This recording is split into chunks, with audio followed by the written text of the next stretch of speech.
We all talk about the pyramids and how could they have possibly built it? How did they do it so many years ago?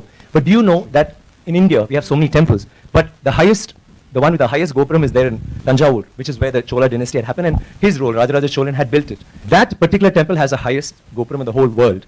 The top stone alone, it's a single stone that weighs 80 tons. 80 tons, not 1 ton or 2 tons. And how did they do it? But do we know that? We all go to the pyramids, we go see the Leaning Tower of Pisa. Someone said something very nicely. He said, we are actually appreciating a building that doesn't stand. It's falling over and wow, let's take a picture, let's take a selfie, and we're getting excited. But we have temples today that stand and they didn't use plaster. Do you know that for this particular stone, they had to use a ramp, which was 6 kilometers long, which was pulled by bulls, elephants, and people.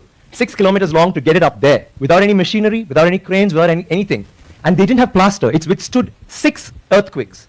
You know what happens when an earthquake comes? Without plaster. So these are all things that we need to know about. This particular king, he's asked him to name cities after women. Why should it only be men? Why can't it be named after a queen? And this happened in the 9th century when we had the biggest maritime naval thing in the world. And it went all the way to Bali, all the way to Malaysia, and went till we sent emissaries to China.